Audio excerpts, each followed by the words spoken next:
Welcome to Club E. Hi, I am Rick Brimacombe of Brimacombe and Associates. I'm your architect of business growth and will work with you to unlock your potential and amplify the scale of your company. Today, we are talking about the business of sports. I want to thank our sponsors, Irish Titan, an e-commerce and web development firm, Highland Bank, a locally owned community bank, Romaine Berg, a digital marketing agency, and Schwegman, Lombard, Woosner, an intellectual property law firm. Please hit the subscribe button below. It will allow us to let you know when we're bringing content to you, as well as interact with you in many other ways. In addition, you can now catch Club E on your favorite podcast platform, Apple, Google, Spotify, Stitcher, and many others. And with that, let's get started. So today, I would like to introduce our guest. Welcome, Patrick Klinger. Patrick is president of Agile Marketing Partners, and Patrick helps companies get the most out of their sports marketing and sponsorships. Welcome, Patrick. Hey, Rick, it's great to be with you. It's a pleasure. I've been a fan and a friend of yours for a long time, so it's great to be on the show today. Good. And for those of you who are out there and don't know, Patrick and I have had many interactions over the years. I consider Patrick a friend as well as a business contact. So Patrick, the pleasure is mine to have you here today. So thank you very much for joining us. It's great to be with you, truly. Good, good. All right, Patrick, let's start with you telling the audience a little bit about yourself, your background, your firm. And I know you have a bunch of outside interests and activities. So maybe just tell everybody a little bit about you. Terrific. You know, I'm born and raised in Minnesota, about 120 miles down the river in Winona. I was the first in my family ever to go to college. I went to Winona State, majored in broadcasting, didn't expect to have a career in marketing, but I had the good fortune of being able to be an intern at the Minnesota Twins a long time ago in the marketing department. And that was sort of the impetus for me to pursue a career in marketing. I spent a period of time at the Minnesota State Fair as the head of special events, 7 years at Ticketmaster, heading up marketing in the Midwest. I helped on the effort to bring hockey back to Minnesota when I worked at the St. Paul River Center and XL Energy Center. And then I went back to the Minnesota Twins, where I spent 14 seasons as the vice president of marketing before I launched my own firm back in 2012, ostensibly to help companies do sports smarter. One of the things that I saw when I was on the team side, Rick, was that companies were investing a great deal of money in sports sponsorships, but they weren't always getting value for their investment, or they weren't taking advantage of the very expensive assets that they were purchasing. So after 14 seasons in baseball, I launched my own firm, Agile Marketing Partners, and now work with a variety of different companies, helping them navigate the world of sports marketing. And then given all of that, obviously your perspectives are going to be varied and deeply ingrained in what's happening in the sports scene. And yes, I'm sure you look at things with a hat or a lens about the sports marketing. But before we go there, talk a little bit about Spectator Sports. Obviously, the pandemic and COVID have changed everything, not just sports, but talk a little bit about specifically how the pandemic has altered the sports scene. Well, I think it's altered it in so many ways, right? When the world shut down in March of 2020, teams really weren't prepared for this. I mean, who could have been really prepared for what was to come? So they had to adapt very quickly. Obviously, sports shut down, went on hiatus for quite a while as we tried to determine what would be happening with the pandemic. Now that it's back, what we've seen is obviously an enhanced focus on cleanliness. That stands to reason, right? When you've got thousands of people shoulder to shoulder, you've got to make sure that the facility is clean. Where in the past, teams maybe would sweep out the arena or the ballpark after a game and hose it down. Now, of course, they have to use sanitizer and make sure that everything is clean and pristine for the next game. teams and leagues have gone touchless. Tickets are now mostly on your phone, digital. No longer are we handing over a piece of paper to get into a sports venue. Certainly the areas around food and beverage, which are typically jammed, that's changed because now, of course, you're getting more prepackaged food that's waiting for you. There's cashless interactions. You're not handing over, $20 for your food and drink. Everything is being done on your phone. And certainly, one of the things that we've seen that I'm sort of going to miss are the lack of vendors in the stands. When you go to a ball game in the past, you get a hot dog from the vendor, and it might be passed through 6 hands before it got to you, and you were handing the cash back through those same 6 hands. That doesn't happen anymore. And of course, vendors, they're shouting, trying to get you to buy their product. Well, that's not the most hygienic thing in the world either. So, we've seen a lot of changes over the course of the last, 20, 22 months in the world of sports. And I think we'll see more to come. Sure.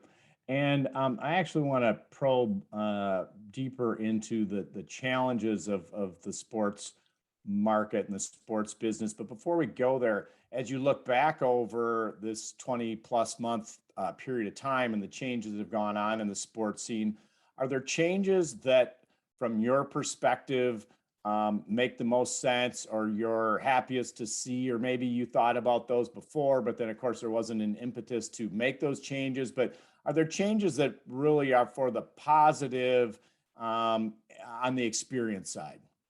Yeah, I think so. I think the teams and the leagues were challenged to find ways to really engage fans while they couldn't be in the stands, right? We were watching games on television that had no fans in the stands. It was like watching a game being played in a studio, which in a sense it was. So the teams and leagues had to find ways digitally and other ways to connect with the fans, to keep them engaged. And I think some of those technological advancements and the way the game is presented even on television have really enhanced the experience. So nobody would ever like to go through something like this again, but you do try to take some of the silver linings out of situations like this and hope that things are just a little bit better on the backside. Sure, absolutely. Hopefully there's always learnings and improvements that can be made. So let's, as I mentioned, let's dig in a little bit to some of the challenges that the business of sports are facing, because again, lots of changes happening, lots of challenges, business models have to be tweaked, and now you got all these added expenses that you talked about. So talk a little bit about the business challenges on the sports world. I think one of the biggest challenges facing sports right now, Rick, is cord cutting. People just don't want to pay nearly $200 a month for cable because they're consuming their entertainment information in so many different ways.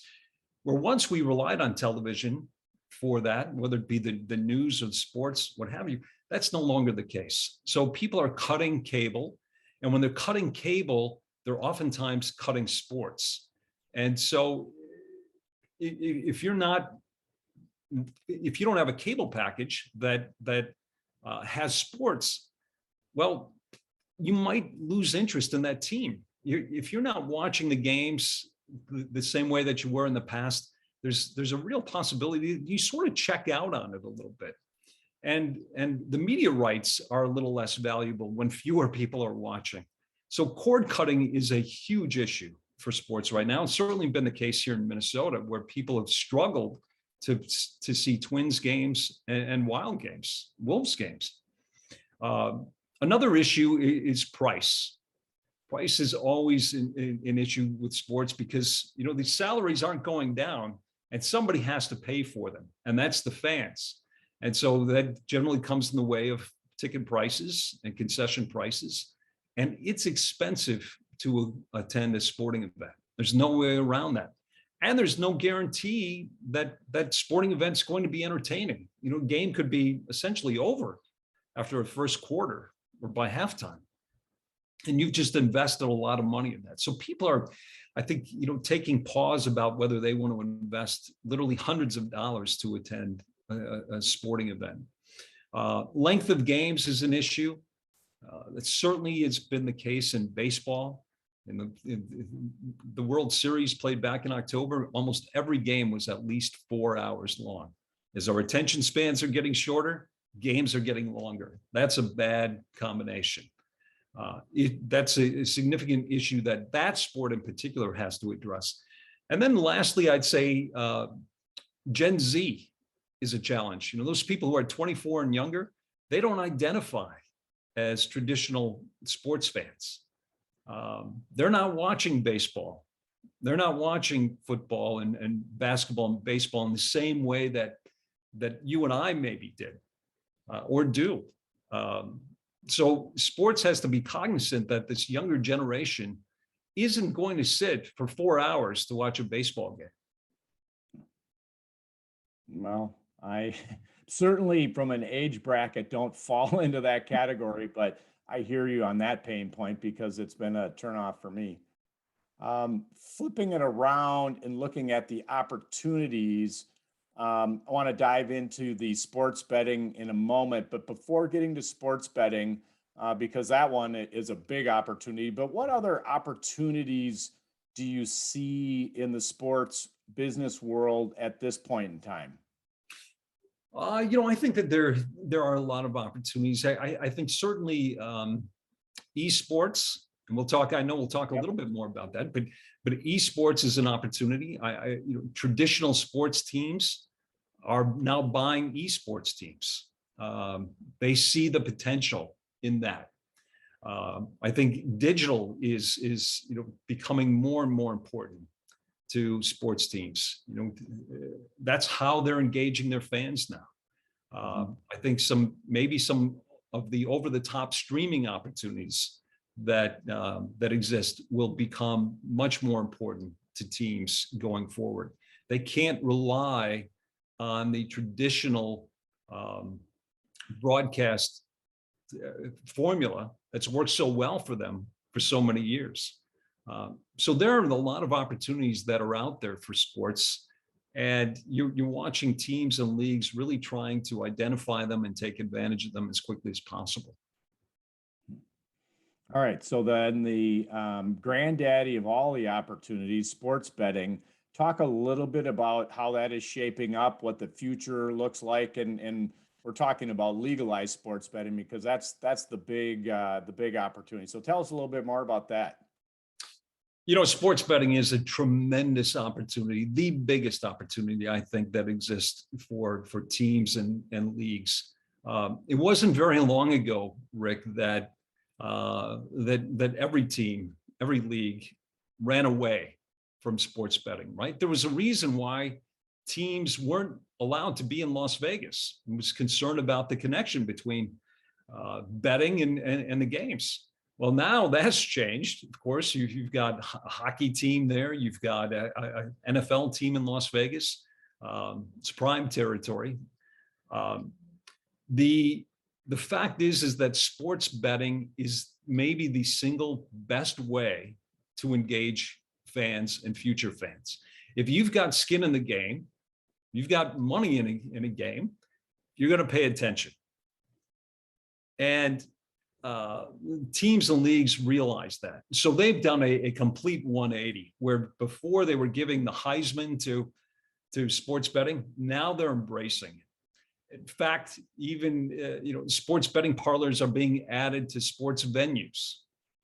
That's how much the dynamic has changed. In Minnesota, I think it's just a matter of time. 32 states have already legalized sports betting. We're surrounded here in Minnesota. All the states around us have sports betting. You know, there are some hurdles that have to be overcome, most notably with the tribal governments, but they'll find a way.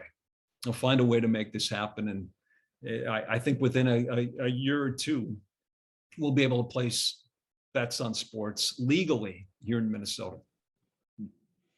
Well, I look forward to that. Sounds fun to me. Well, it sounds fun to a lot of people because, these states are raking in literally hundreds of millions of dollars in tax revenue off of sports betting. And I think, it's hard to look away from that. People want it. They're finding ways to bet on sports right now. May not be legally here in Minnesota, but they're finding ways. So legalization is coming for a whole variety of reasons. The teams want it, the leagues want it. And I think government will figure out a way to work with the tribes to make it happen here in Minnesota sooner than later. All right. Well, I'm hoping so. Hey, many times sports marketing and sports partnerships and sponsorships get associated with large companies. That's the ones you see most often on TV, et cetera. What opportunities exist for small and mid-sized companies to use sports to create awareness and drive business? And I know that's at the heart of your company, so you're an expert here. Tell us a little bit about how smaller and mid-sized companies can participate here. Right. When we watch a sporting event, you oftentimes you see the Coca-Colas and Budweisers and McDonald's, right? These giant companies, and you think as a small business, I can't afford to do that. But I think there are a lot of different ways that smaller companies, mid-sized companies can participate in sports. First of all, on a very basic level, it's things like tickets. It's entertaining your clients, your potential clients at games, whether it be an individual game or a season ticket package, or maybe even a suite. So that's an entry point. Then it's on the professional level, even with the biggest teams, they generally have packages that are designed for smaller companies. You may not be on a dasher board at the Xcel Energy Center or on the outfield wall at Target Field, but there are ways that you can engage with that team and reach that team's fan base. It might be through digital, it might be through on their website, newsletters, other things, concourse activation where your company has a presence in the concourse at a game. Things that maybe aren't as visible when you're watching the game on television or listening on the radio, but great opportunities for small companies. Then there are I'd say sports that maybe are a little bit more right-sized for smaller companies. It could be a minor league team. We've got minor league teams here in Minnesota. They're a lot less expensive than big league teams. But there's still ways to get great exposure and provide great entertainment opportunities for your clients with minor league teams. And then I'd say look at non-traditional sports. In Minnesota, in the Twin Cities, we've got marathons, right? And we've got bike races. We've got a variety of different sports that go on that are sort of they're not Major League Baseball or the National Football League or the NBA, but they've got a strong following. And if their audience matches up with your audience, it's a really economical way to use sports to grow your business. Let me just hit the pause button for a moment. For our listening audience, I want you to share your email address. For the folks watching a video in the comments field, Patrick's email address will be, because I think that's a big thing for these companies is the marketing opportunities, and maybe a large reason why folks are listening here today. So somebody that wants to reach out to you to learn more about these opportunities for these small and mid-sized companies, how do they get a hold of you, Patrick? They can reach me at Patrick at agilemarketingco.com, agilemarketingco.com. They can call me 612-366-0419, or simply visit agilemarketingco.com, and all of my contact information is there as well. Great. And then a reminder again for the video Viewers, Patrick's contact info is in the comments field. All right, so you mentioned earlier esports. Talk a little bit more about esports, what it is for some of the folks that are out there that maybe aren't familiar with it, and then talk about, is this growth that we're seeing real, and what does the future look like? Yeah. Well, for a little more seasoned guys like you and me, we may not be as cognizant of what's happening in the world of esports as somebody who's, in their 20s or teens. It's huge, Rick. It really is. It's exploding for a variety of different reasons. First of all, I mentioned that Gen Z, those people 24 and under, they're not watching traditional sports in the same way that you and I did. They started gaming as soon as they could hold a device, and that's where their passion and their interest lies. And there are legitimate superstars in the world of e-gaming who are household names to those younger people, and those superstars are making tens of millions of dollars every year.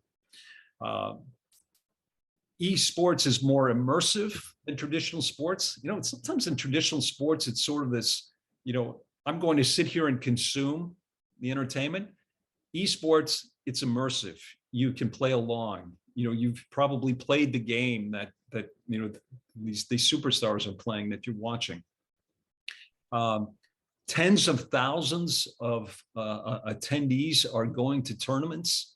They're filling up arenas, watching people play video games. Prize pools are in the upwards of $40 million at some of these tournaments. And traditional teams have taken note of that. So they're buying up esports teams as a way to take advantage of the passion that exists among young people for esports. So it's absolutely here to stay. It's real. It's growing. I think, 5 or 10 years from now, it's some of these gamers that we wouldn't recognize today. They will be household names for guys like you and me too. How about the international flavor of esports? Talk a little bit about that. Well, I think, that's the great equalizer, right? All of this is being done online. And so you can be a great gamer in the Netherlands or in Australia or where have you, Algeria, or right here in Minnesota. And, where still globally with traditional sports, we don't really know much about Lionel Messi or Ronaldo or, some of the greatest soccer players in the world. It's, we don't connect with them the same way that I think some of these esports fans connect with superstars who are located all over the world. So that too is a real benefit, I think, for esports, and why it has the potential to become just globally absolutely huge. Is the United States leading this market, or are there places in the world that are ahead of the United States in terms of the esports? That's a good question, and I'd be disingenuous if I tried to tell you that I knew the answer to that. I think that we are, certainly we're as passionate here for esports as any place in the world. In terms of how many people are playing and prize money, those kind of things, I'm not as well versed on that as I should be. But it's certainly a tremendous opportunity for brands who are now jumping into esports. They're seeing, of course, the how young people feel about it. They're spending money on esports the same way that they're spending money on traditional sports. And you're going to see, I believe, more of that money slide towards esports and away from traditional sports in the next decade. It'll be interesting to see how that plays out, that's for sure. Talk a little bit about these mega sporting events. Everybody's familiar, with the Super Bowl and how big that is. And then we got the NCAA Final Four, college football playoff for the national championship, which is coming up, and then kind of lesser things like the Ryder Cup. But all these kind of mega events for communities that have to create infrastructure and accommodate these kinds of events. Is that actually worth the investment? That's been the great debate, Rick, for a while, right? There are those who believe that there's tremendous value in luring big events to your community because it does a number of things, right? It first and foremost, it brings attention to the community. It brings tourists who fill up hotel rooms and restaurants, and are spending money on taxi cabs and gift shops. It does promote development. Oftentimes, before a big event, cities, municipalities will invest a lot of money to improve their infrastructure. So that's a key as well. There are those naysayers who would tell you that it's just not worth the cost, that you're investing a lot of money in a sporting event and it just doesn't justify that investment. So it's a debate that continues to rage on. My friend Wendy Blackshaw, who spearheads Minnesota Sports and Events, would tell you it's absolutely worthwhile to bring these events in, and I would argue they are. I really think that we've taken pride as a community in hosting Super Bowls, and we've got the Winter Classic coming up. We've got the Ryder Cup coming back to Minnesota. We've got the NCAA Women's Final Four taking place in April at Target Center. So I personally believe it's been really beneficial for our community in a variety of different ways, economically and just from a morale perspective. Sure. Well, getting hyper local here, obviously with the challenges that the Twin Cities metro area have faced, that has to be hard on winning these big events because it's a very competitive process. I don't even know how it can be assessed, but there has to be some negative impact on us getting some of these events given the challenges that our community has faced. Rick, you're absolutely right. I think what we've gone through over the last 18 months or so, with the George Floyd killing and some of the strife that we've experienced in the Twin Cities does make it a little bit more challenging. That's the perception that people have of Minnesota and Minneapolis, probably in particular, is at this moment maybe not great, and that's a hurdle that has to be overcome. We've got so many wonderful attributes in the Twin Cities that I think we can overcome those in time. There is a reason why so many major events have come here, and not only the infrastructure that we have, but the tremendous support that the community and the corporate community has shown for the events. So I think they'll continue to come here, but there's no question that what has transpired has been a bit of a black eye for the community and does make things probably a little bit more challenging for Wendy Blackshaw and her team. Yeah, because things like the Ryder Cup and the Women's Final Four, those decisions were made years and years ago, correct? Right. Absolutely. Absolutely. So, yeah, they have, those were locked in a couple of years ago before all of this happened. But I know there's a group of people working very, very hard, looking at every opportunity to bring key events to the Twin Cities.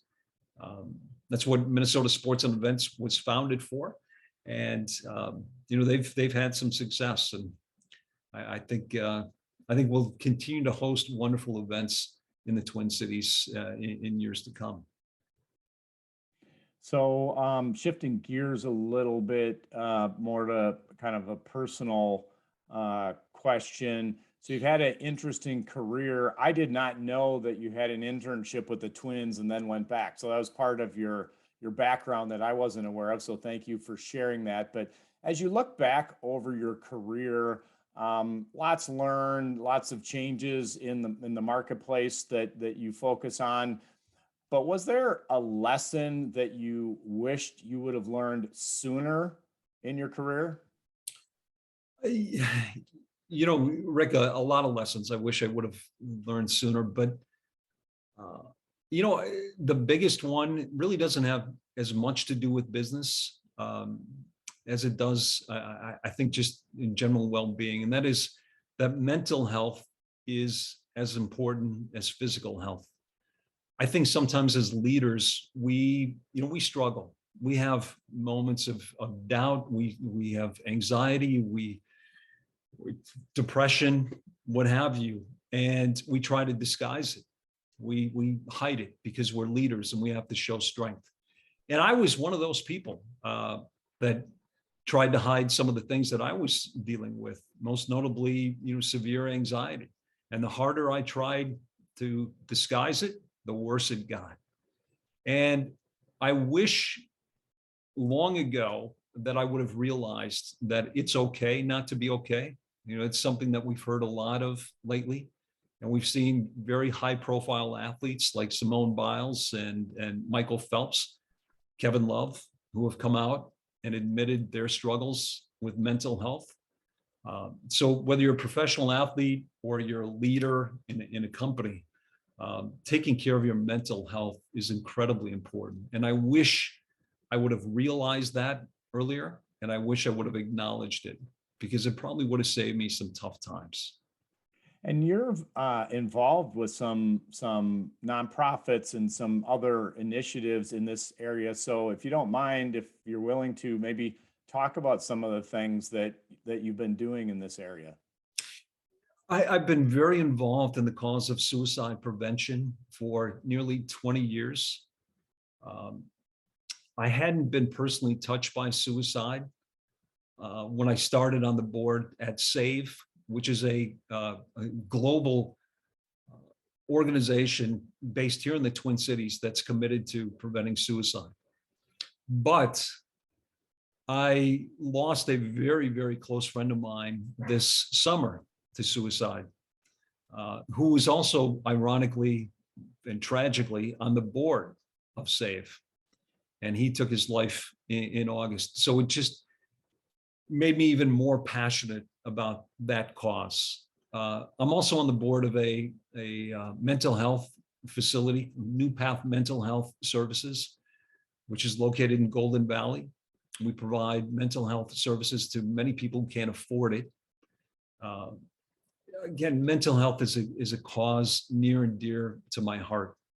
So any opportunity that I have to talk about mental health and to promote it, I take that opportunity. I know how it affected me and how it's affected people close to me in my life.